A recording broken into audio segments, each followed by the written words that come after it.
Welcome to Three Witches and a Druid podcast, a Canadian podcast about paganism in today's modern society.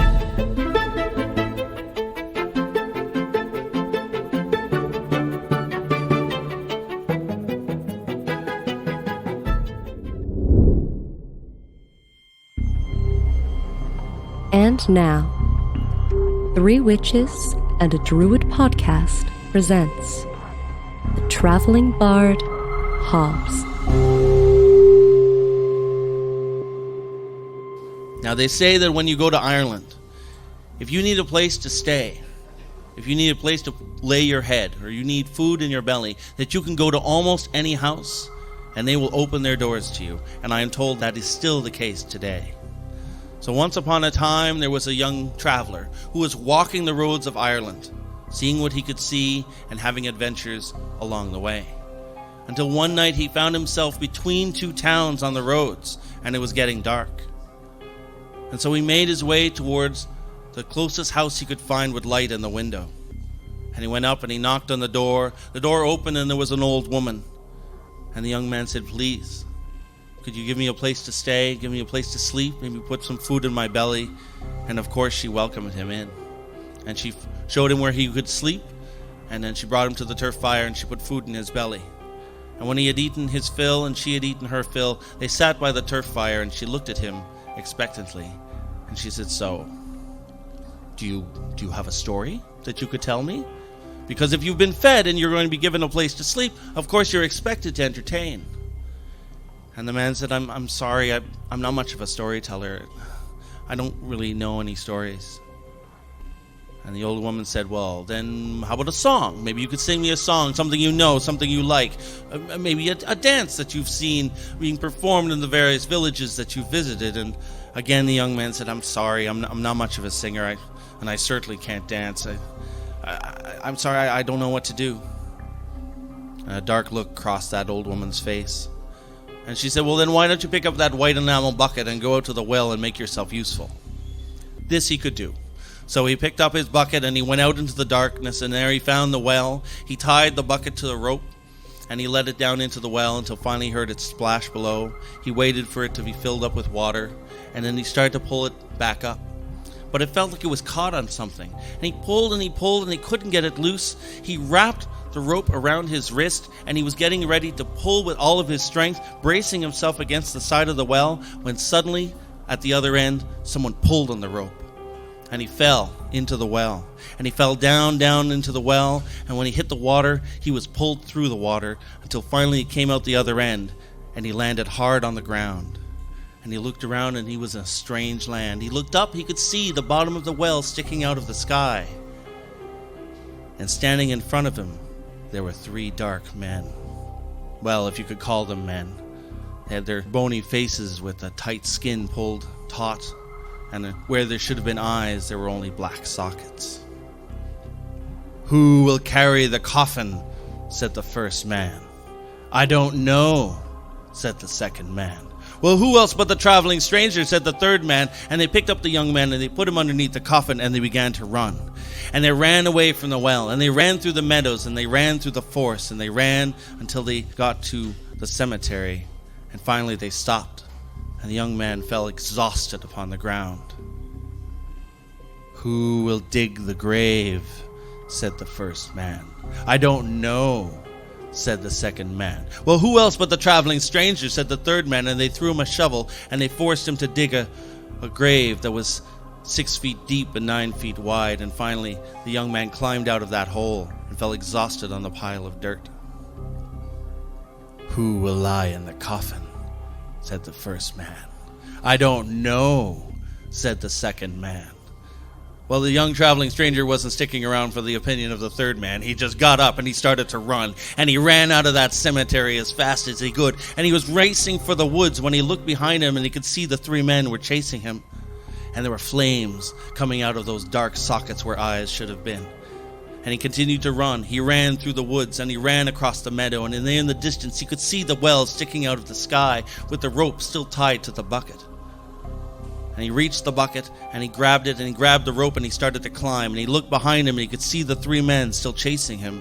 But now there was billows of black smoke coming out from their eyes as they reached for him as he climbed the rope. He climbed that rope higher and higher. He held his breath through the water, and he climbed out of the well. He untied the bucket, and he ran for the house. And he got to the house, and he was banging on the door. "Let me in! Let me in!" he said. "The dark men, they will get me." And the door opened, and there was the old woman who looked at him and said, "Who doesn't have a story now to tell?" And that young man fainted dead away on that step. And when he woke up, he could see the white enamel bucket lying on its side, and he felt rain on his head. He looked around for the old woman, but he couldn't see her. But what he could see was that the roof had caved in, and there were crows on every wall, and he could see that no one had lived there for many years. So he picked up his bag, and he ran out of there as fast as he could. And all the years that he roamed the roads of Ireland, he was never without a story again.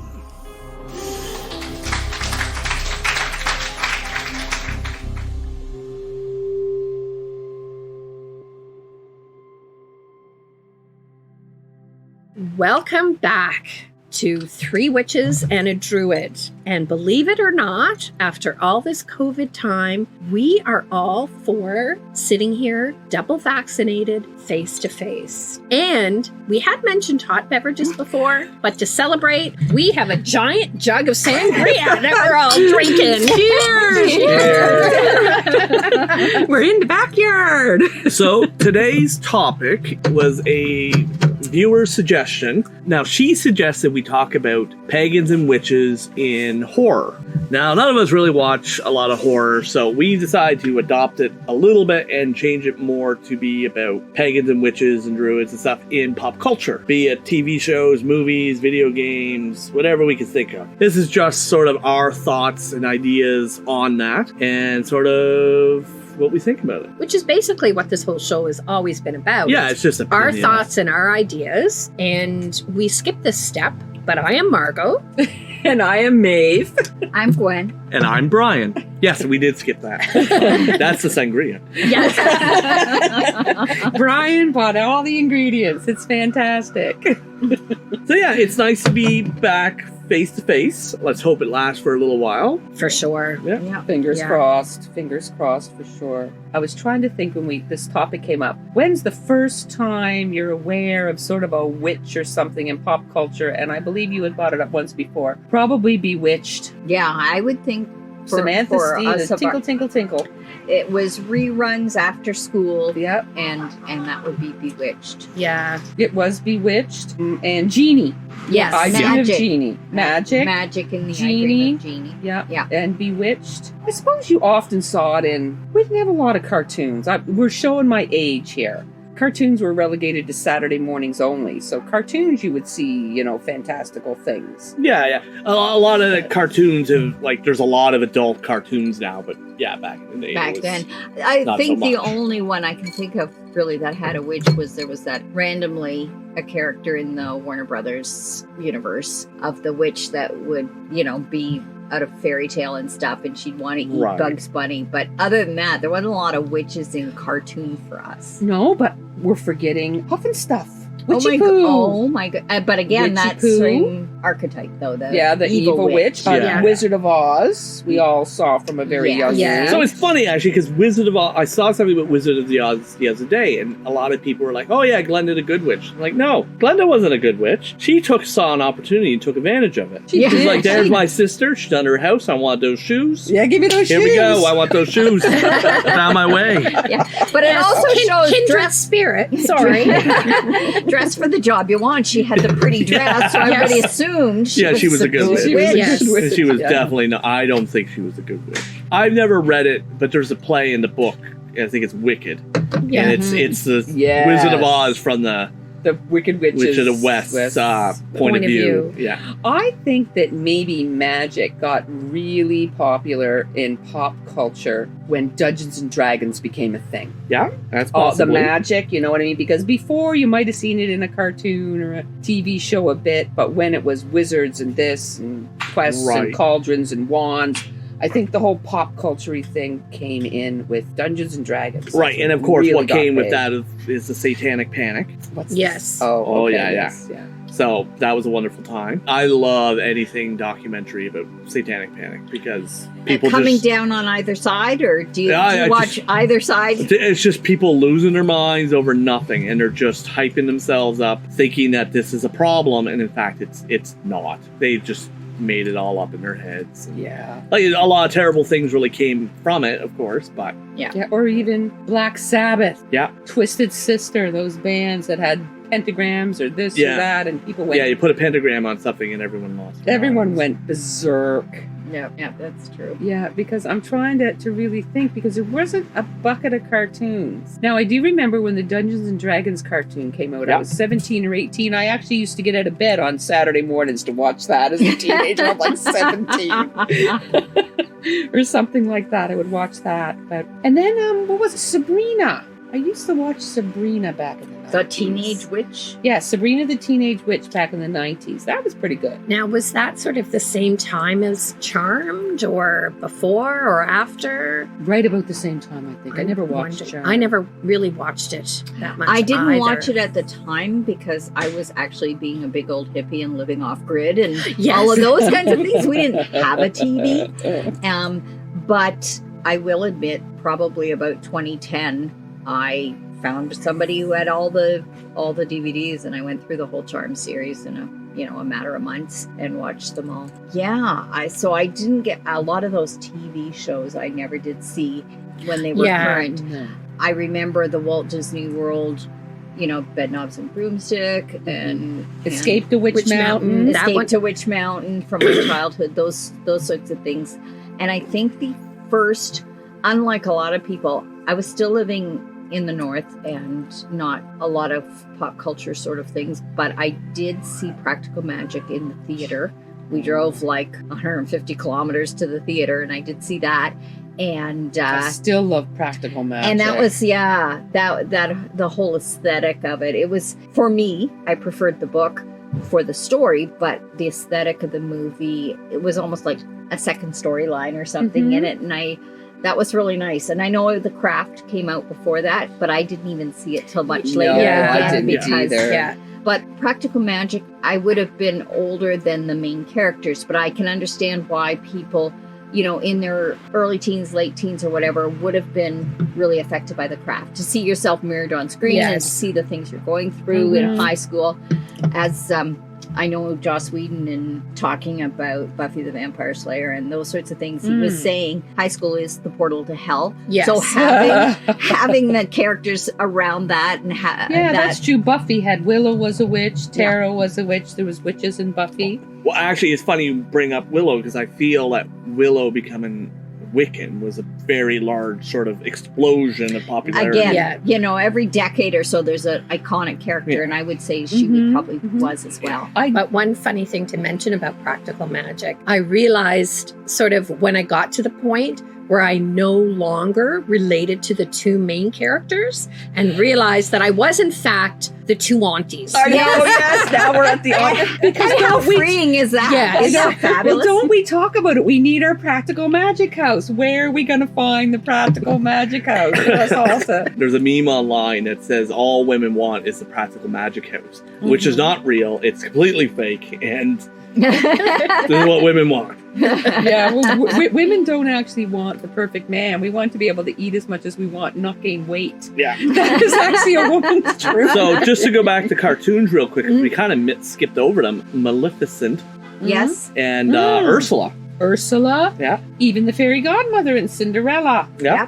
or the stepmother queen in Snow White. Yeah. And most of them were still in the nasty business. Oh yeah, and a all lot that, but of still. over time in history, it's always been Yeah, it is. depicted. So as you grow up, though, you start to realize she did what she was supposed to do. Yeah. She Ariel signed. Yeah, hands Ursula, off. yeah, it's not, yeah, it's not my Ursula, problem yeah. anymore. Yeah. Yeah, she did it. It's not my fault if you're Nope. stupid. So as you're a kid, you're like, oh my goodness, she was so evil, and you're like, no, she was legit. you know, She knew her business side of it. Yeah, that's right. she was a studious businesswoman. Yeah, exactly. There's nothing wrong with that. She was a strong, independent woman. Yeah, I do remember on the X-Files, and it was a big deal, and it was in the Stardust newsletter on an episode of The X-Files. There was this episode with witches, and they were saying, oh, witches and the devil, and Fox Mulder piped up and says, no, Wiccans are blah, blah, blah, and they rever the earth and nature and on and on. They don't have anything to do with the devil. And I remember all but standing up going, Fox Mulder's saying the truth. Back in the day, you know, a lot of times people are like, oh, are you upset about the hag images and this and that? It's like, it's their movies. Well, like, it's the same with pretend. when my roommates, when I lived with my roommates, one of them's mother bought a sticker book for, it's complicated, her daughter's husband's kid, and took her aside first and said, it's Halloween, I bought this sticker book, but you know, it's got like images of witches and stuff, and I really hope this is not going to upset your people. And she said, no, Mom, my people will be fine. Thank you for checking in. Yeah. I got no problem with the bog witch image. It's something I'm aiming toward.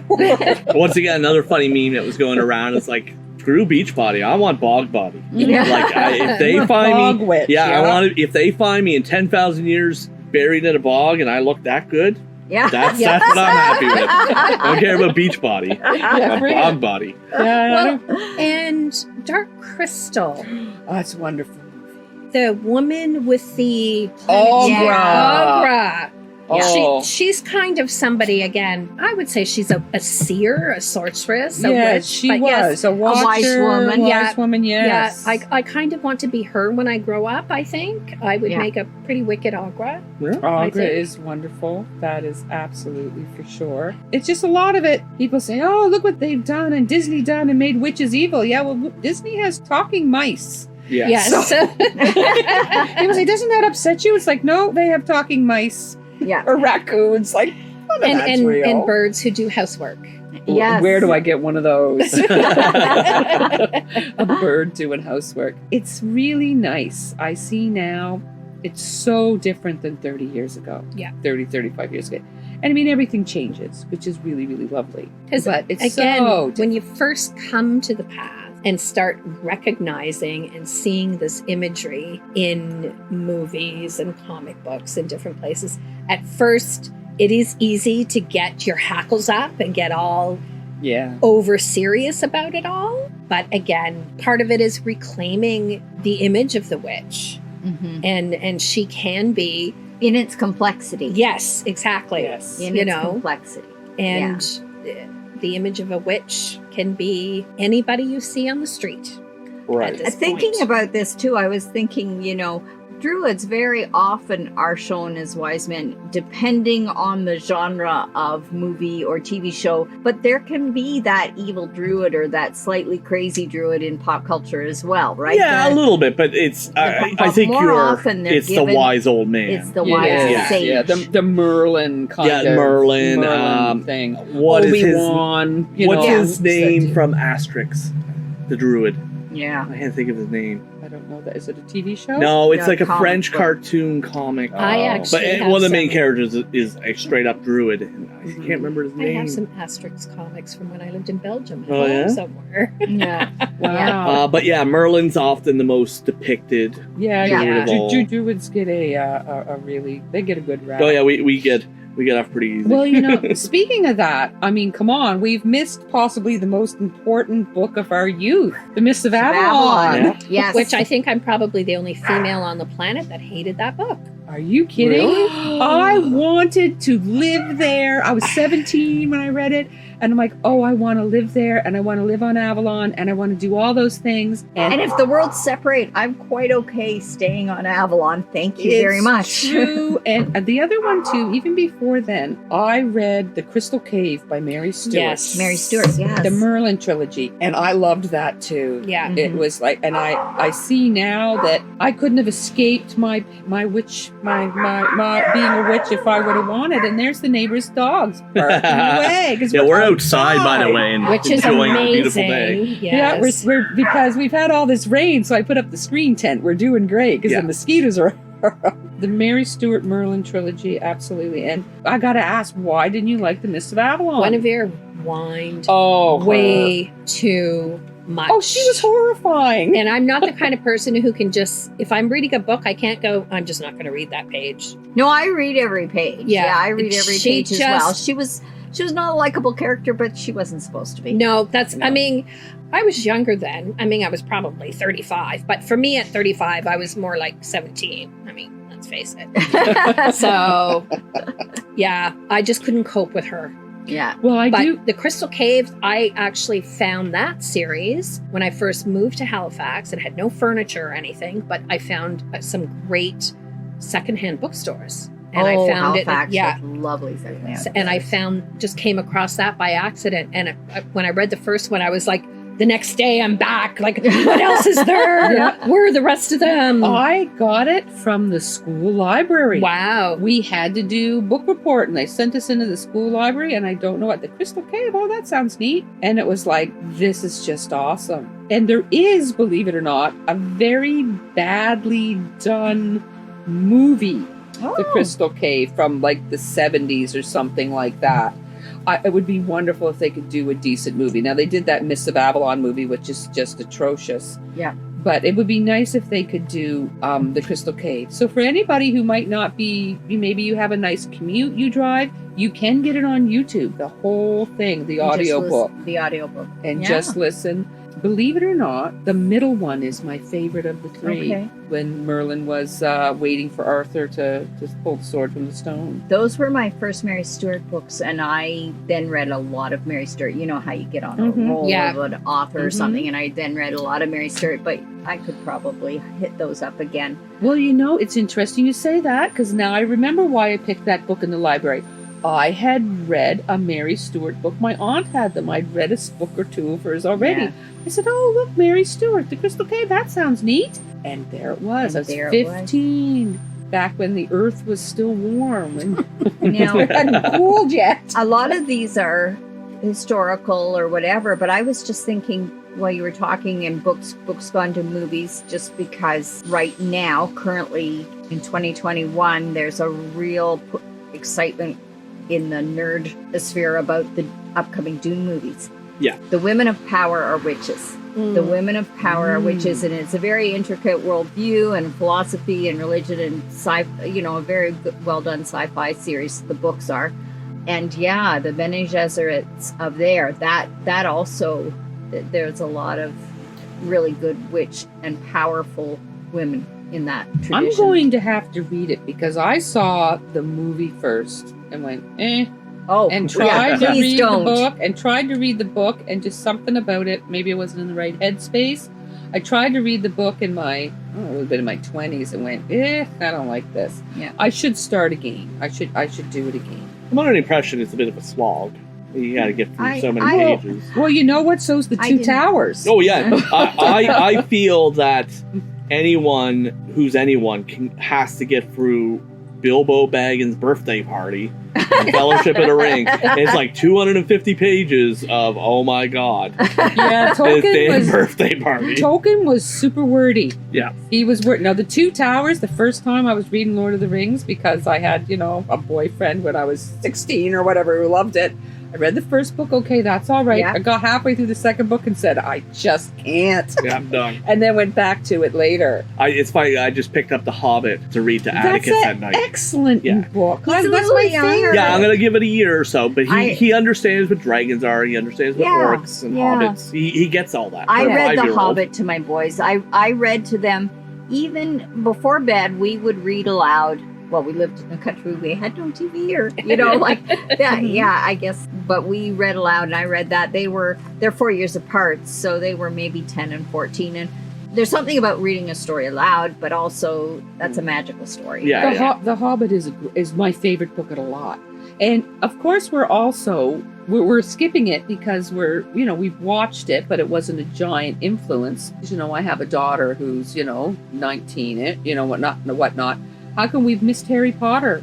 Oh my goodness! We haven't talked about Harry Potter. I want to say we miss it, or I think we haven't talked about it. We haven't arrived there chronologically we haven't gotten there yet. And so Harry Potter, of course, is its own beast. I think it was like The Craft was its generational yes.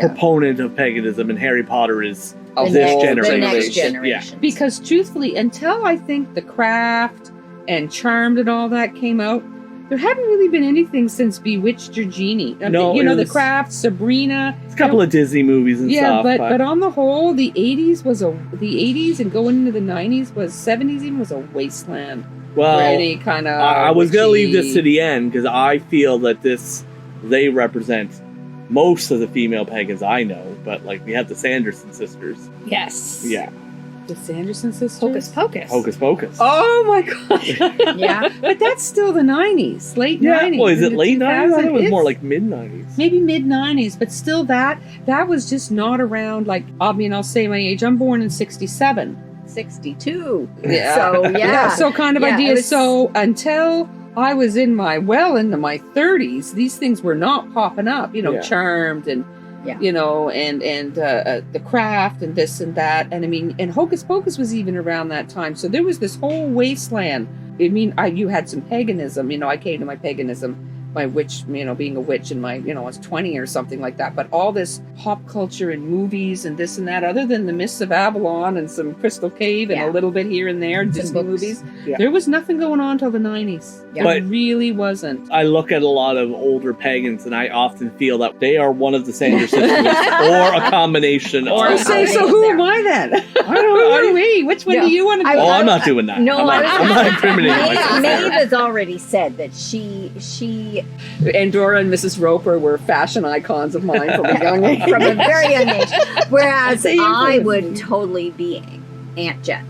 Of the aunts, I would be Yes. Aunt Jet. Yeah. And I love all those 20s clothes, so I could rock I those actually 20s made clothes. a black floral kimono with the fringe trim on the bottom. Yeah. That I used to wear when I worked at Little Mysteries all the time.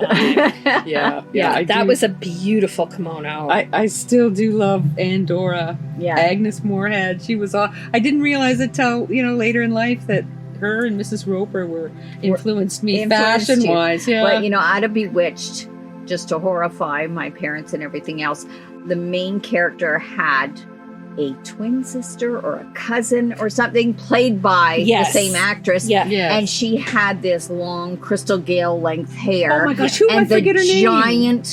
giant black eyelashes. And she was this, hippie that ran around and camped and traveled the world and everything. And I thought it was Samantha and Sabrina. There was some sort of thing like that. I can't remember, but her cousin, played by Elizabeth Montgomery. I could have been 8 and I was like, that's who I'm going to be when I grow up. And she was the one that was the irritant every time when she blew she would into have been town. the troublemaker. Yeah. Yeah. Mhm. Upset the status quo whenever Yeah. she arrived. Yeah. Yeah. That was pretty good. But I don't have regular television. I mean, we all have Netflix or. Does Prime anyone or have this regular and that. television anymore? My parents. Oh, Yeah, my okay. parents as well. Because they like to see, the CBC News at 5 or Right. whatever. There's that show, The Good Witch. Yes, and I haven't have seen watched a this. few of the movies that were ahead of the show coming out.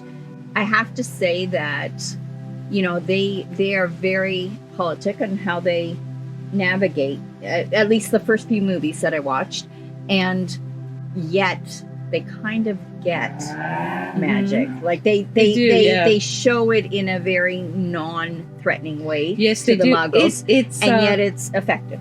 my parents watch it. I call it the Hallmark Yeah. of the witching world. It is. It's like a Hallmark I've show. never It's a heard of it. Hallmark show. The Good Witch. Yeah. It's just Yeah. a little. I think it might be on one of those Netflix or Crave or whatever Okay. the heck it is. It's very Hallmarky. Yeah. You know what I mean? Yeah, well, I think that's who paid for it. No, the Women's Network. The Women's Network. Oh, okay. Yeah, it's very. And Yeah. I mean, So it's kind of funny because we just mentioned Harry Potter, and I realized you just said the word Muggle, and I think that's probably been one of its biggest influences on paganism in general. On paganism in general. It Is the gave term us Muggles. because what did we call them before? The normies. the or something. normals. Normals, The yeah. normals. And that just didn't quite cut it.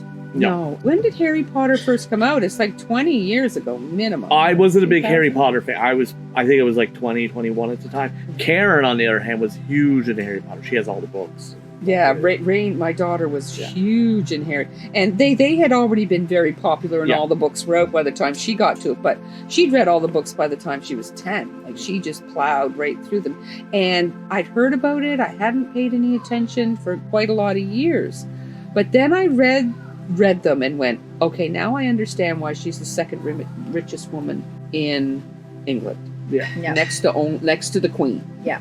Kind of idea, because they really are, they're really well done, and they were very enjoyable. And it's wonderful that kids are reading. You know, they weren't just sitting in front of the TV. It was very nice. Yeah. Like, I'd never read a Harry book until the movie came out, and I went to see the movie, and then I said, okay, I'll read the book. Yeah. But yeah, so like over time, witches of course have been often depicted in a negative sense, but we're seeing changes. There's a couple of shows out now, and I watched the first season of the new Sabrina. Yes, I watched a season and a half or Yeah, so. I hear it's very satanic-y. Yeah, there's a lot of focus on that, and I couldn't get into it, but she's depicted as a positive light. She's a good witch in a sense, so... I've had people ask me about that. People were at my work asked me, well, how do you feel about this and whatever? And I said, that's not my religion. I'm terribly sorry. You know, kind of idea, but... So I think that's a little strange, but it's not for me to say. It does create that negative stereotype, though, which is a little frustrating, but what can you do? Well, there's a lot of them. I mean, even all the shows with, like, even the books, the Shadow Hunters. Yeah. And, you know, I mean, hell, Game of Thrones. Yeah. I mean, that's all... Supernatural. Supernatural, The witches were always bad. Until close to the end, right? Well, well, even if you're into Star Wars, I became very obsessed with Star Wars Rebels, which people go, oh, the Clone Wars is better, but I'm like, the Clone Wars was really dark. Yeah. But I mean, there was an episode, you know, with the Night Sisters, the Night Witches, and all of this, and I mean, it's everywhere now. I really like that you compared Obi-Wan to a druid. Well, for sure, that's his archetype. Well, right? that is his archetype. I mean, the wise old man, the sage. Well, I mean, Joseph Campbell even said it. Is that you have that? It's a total Arthurian legend. You've got the quester. You've got the boy who has no idea who he is, that he's going to be this great anything. You've got his guide. You've got, you know, the Jedi, or like, you know, Obi-Wan was the Merlin figure. It's absolute classic. Yeah, no, I never thought of it that way. It's a good point. Absolute classic Arthurian, you know, and Arthur was, the Arthurian legends were not the first people who did that. I mean, it's been going on forever, you know, the king that's hidden and the wise man who's helping him and on and on. I mean, it's been going on forever and ever. It is. Yeah, so it's just Star Wars. That's what it is. And overcoming the evil empire. Well, if you're looking at, you know, King Arthur, well, then you had King Vortigern and all of his Saxon mercenaries and everything. You're overcoming the evil empire. It's the whole thing. So there we are. Yeah. If you want to look at it that way. But I do agree, Margot, with what you said about in the beginning, how we would be so up in arms about it. Now it's like, I would love to be that evil queen from Snow White or Ursula. They're now my heroes. Or, you know, you think, I'd love to be that evil boss. Well, I think as you grow up, you start to realize maybe they weren't so evil. Maybe they were just strong, independent women who realized that, hey, this is an opportunity for me to get a contract, and it's now true. She needs to abide. And I mean, and as we get older and we get past that menopausal age, we become now invisible. You know what I mean? That whole idea, once a woman gets over 50, she's now invisible. So if I'm going to be invisible, well, hell, I'm gonna live it up and go to the dark side. You know, like, go, examine the Sith and, you know, that fog fish all at the same time. Well, they have cookies on the dark side. So. They do. Most important thing of all. Absolutely. We certainly touched a lot of bases. We sure did. So we're closing up here, and I would like to let everybody know that come September, going back on CKDU, going to be bringing the Witching Hour Sun and Sea back. I've been off with not going in because of COVID, and the station's been shut down. So you can listen come September, and there's 1 week will be the Witching Hour Earth and Sky, and the next week is the Witching Hour Sun and Sea with me and various guests. And you can listen. You can tune in to ckdu.ca on Friday evenings at 7 o'clock Atlantic time. How long has that been running? It's live, but you can listen to past episodes. They're Yes, you all can. on ckdu.ca. The witching hour started in 1991. Wow. I've been there since 98. Right. Now, I did take a year off to have a baby, and I've taken this last year off because of COVID, and they had the station shut. But tune in, and I'll be talking about a variety of topics. I'll have all kinds of, people coming on with me. Should be really fun. I'm very excited to go back to doing it. I remember Awesome. the very first time, I know I've told this story before, that you're like, come on the radio show with me, come on the radio show. I'm like, Janet, if you give me something to read, I can read it, but do not ask me a question. I will panic and freeze. I asked you all kinds of questions. Yeah, the very first thing, we're doing, something for prosperity. And Margot, what would be a good herb for prosperity? And I'm just like, I always say I have a face and body tailor-made for radio. And the thing with the radio is you just talk to each other. You forget. I have no idea if anyone's ever listening. We were talking about that earlier. It's like, I'm always shocked anyone's listening. I was going to say, we were talking about pop culture. You are a local Hall of Famous pop culture icon. Yes. Because how many people have done a ritual with you on a Friday night, or you helped them find their path, and you're like, I have no idea that people even listen.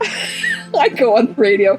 I do like it. It's a great way. I talk about a variety of topics, and I do like to go back to some of the basics even. You want to learn about your elements, I could be doing a show on that. But again, ckdu.ca come September on Friday evenings at 7 o'clock Atlantic time. Yeah, that's the important part, the Atlantic time. Atlantic time, which is 1 hour later than Eastern Standard. Yeah. So 6 o'clock Eastern Standard time for anyone who may be listening Elsewhere. That's Yeah. right. Well, look, thank you very much. It has been wonderful for all of us to be here. So, Just a remander that we do have a Patreon, 3 Witches and a Druid Patreon. which is awesome. I And found we- out what a Patreon Yes. was tonight. Maeve did not know what Patreon was. So we want to thank our 4 supporters at the moment, which is Lore, Kay, Linda, and Jennifer. We thank you very much for joining the Cauldron Club, and every little bit helps. We have an excellent editor who wasn't able to edit the last episode, so I apologize for it to be so unedited. She ran into a bit of an issue, so I did it, and it was bad. And I want to say sorry. This is why it's so important we buy her a coffee. Yeah, it is. Yeah. It is. Well, look, thank you very much, everyone. And you can contact us on our Facebook page. And certainly you can leave us lots of stars. And if you have any questions or suggestions, we're always open to hearing from you. Until next time, everyone, merry meet. Merry part. And merry meet again. Blessed be. Blessed be. This has been 3 Witches and a Druid podcast. Thanks for listening.